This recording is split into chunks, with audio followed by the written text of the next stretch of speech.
What's up guys? My name is Zach and today I'm driving a 1997 Ford F-SuperDuty. All right, put me down. Down! No, down! Up front is a 7.3 liter turbocharged diesel V8 and down below is a 5-speed manual transmission. Now I am super excited to be driving this F-SuperDuty for two reasons.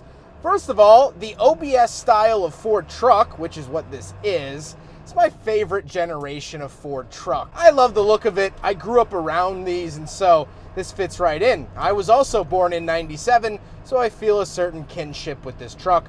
But the second reason is the fact that this comes with the 7.3 liter Power Stroke diesel engine, which is the famous engine. It's the one everyone wants. It's one of the best diesel engines ever made, and I'm excited to share that with you today. But if you would like your vehicle reviewed by me, you can head on over to my website, zackparrell.com/submit. But let's get back to that 7.3 liter turbo diesel.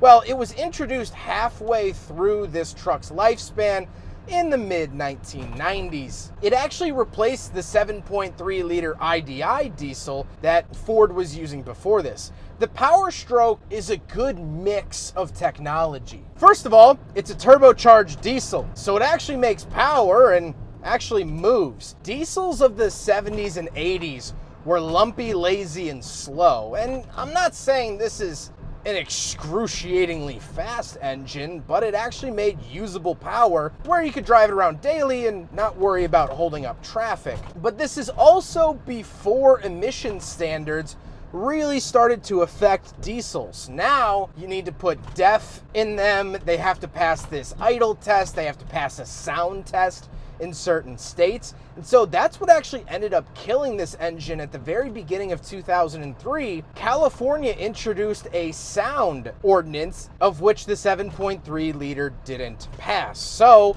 Ford stopped using them and replaced it with the 6 liter, which wasn't as good, and then the 6.4, which was awful. And it started the downfall of the diesel pickup truck. So that's why I love the 7.3 so much today. And let's hear that beautiful idle noise because, well, it's just great.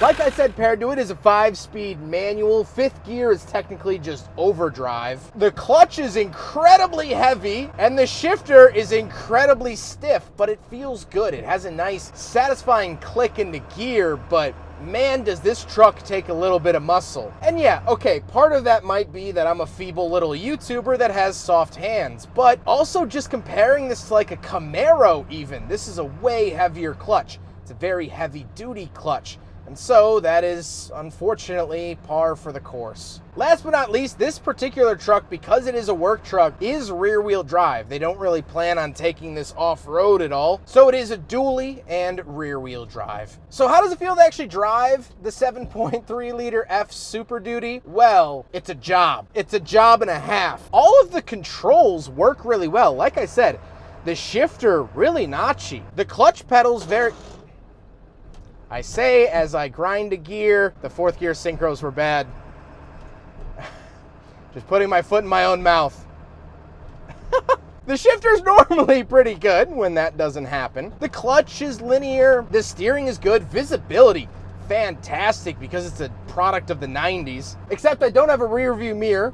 Not that I would really see much behind me anyway. And it is pretty slow and the ride is absolutely terrible. I might need a spine replacement after this, but again, it's a work truck. It's not meant to carve the canyons. It's not meant for softies like me. So, no real complaints. With that stuff out of the way, let's talk about the interior. Well, in front of me, I have a bunch of gauges. Off to the left, I have my oil pressure, coolant temperature, battery voltage, and fuel. In the center, I get a speedometer, and off to the right is my tachometer that starts to redline at 3,500 RPM. The steering wheel doesn't have anything on it besides the horn. And off to the left, I have my headlight switches and my fuel tank selector. So this truck is outfitted with 2 fuel tanks, and you can switch between the 2. Love that. I also do get a little climate control vent down below that. Moving out of the door, I have not even adjusting mirrors. They're just bolted to the side of the truck. I have my hand crank for the window. and that's it. Moving into the center, I do get the factory Ford radio with a cassette player. Pretty funny to see there. I have my climate controls, so fan speed off to the left, temperature in the center, where to send it off to the right. I do have a little 12-volt outlet as well as a pop-out ashtray and cigarette lighter. And then we have the shifter. The shifter is tall, it's stiff, it's unfriendly, but it works really well. It's that coworker that you might not get along with, but gosh darn it, are they good at their job.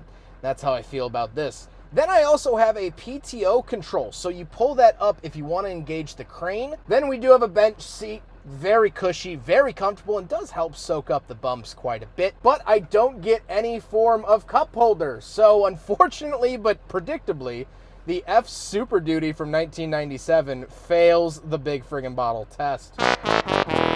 But now let's hop out and take a quick look at the bed. All right, so we're on the back of the F-SuperDuty, and you want to know about the crane. So the crane is an auto crane. It's controlled by this little controller. It's recently been inspected, and it's very, very large. I don't know a whole lot about it. I'm not really the guy to ask, but I'm just gonna basically do a walk around back here. These you can actually pull out and then put down to stabilize the truck when you are carrying heavy things. Very, very important to have those. Moving around the back here, we do have a giant hitch and a vise built in. This truck is built for work. That is a welder, which is super, super cool. And then this is all storage. These are all storage cabinets along the sides for tools, everything like that. All said and done, this truck fully loaded with tools comes in just below 15,000 pounds, which is not a small amount. But basically, here's the back end. Really, really cool. Auto crane again in the tailgate. You do have some space back here to put belongings or whatever it might be, but I have to say this is a shooting cars first to drive something with a crane that actually works.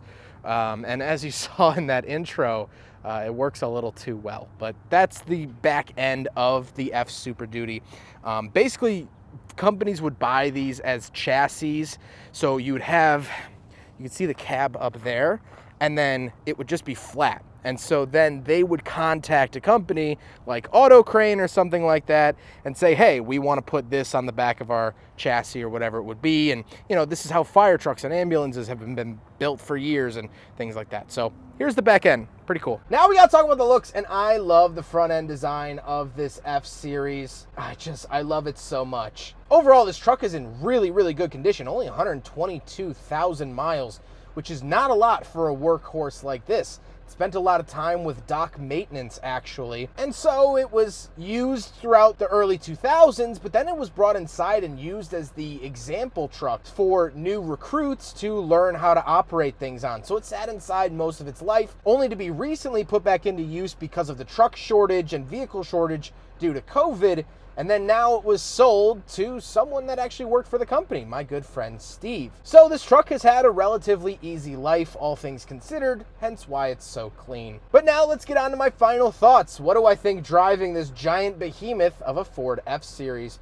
Well, this is called the F-SuperDuty, and this is before Ford split the Super Duty off to being its own form of truck that looks different. This looks just like an F-150 from 97. But it was the last year before they made that split. And so it's really interesting driving this as an F-SuperDuty, now knowing what the Super Duty itself has become, its own marquee almost. But this truck is, quite frankly, in a sentence, no BS. It's here for work. It's here for a job. And it's gonna do that job dang well. That 7.3 liter was used in school buses, work trucks, crane trucks like this. This is the best workhorse of the 20th century. And I have to say, this is probably the best pickup truck of the 20th century. I know it's squeezing in right at the end there, but I have to say it's true. This truck does everything I want it to do, and yet it's still simple. It's still reliable. I love the new Super Duties. I've driven the new Super Duties. They're fantastic, but they have so many electronics on board. They have massaging seats. They have weird eco diesels that require this, that, and the other. They have to pass inspections. They're detuned, all of this stuff. This is the last of the raw. This will punch you in the face without offering you a hand to help get back up. This truck doesn't care about you. This truck doesn't care about your feelings. And there's a sort of nice simplicity about that. Now, there's another side where, do I want to interact with a pickup truck like that all day? Absolutely not. I want a daily driver that's going to care about my feelings and try to make me comfortable. But for a job, for a purpose, this is exactly what you want. This is a tool. And if I didn't know better, I would have thought that this was chiseled out of limestone. This truck is what built our infrastructure in the 90s and 2000s, and I'm sure some businesses still use them today. If I could give this truck a firm handshake, I would. I guess I could do it on the shifter. Good job.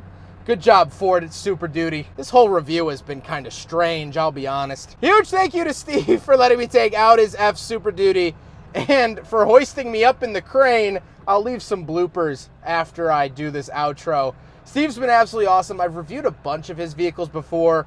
Not particularly small vehicles, I'll add that. But Steve's a great guy, very knowledgeable, very friendly, and super fun to work with. I can't wait till we film something else of his. But I hope you guys enjoyed the video. Don't forget to rate the video, comment on the video, subscribe if you really liked it, and enjoy these clips of how we made that intro. Take care, guys. Any attempt to look like a tough guy after this video is not gonna work. Oh no, no! Not all the way up there. Okay. It would be kind of funny if I was knocked out and just hang. Oh God. All right. This is the weirdest sensation. All right, go very slow. All right, that's good. Wait, how do I spin around? All right, we ready to shoot? This really hurts, actually. Ah! Ah! Ah! That was good. That'll be good. Oh, that hurts. Oh, thank you. Whew! That hurts the loins. Oh my God.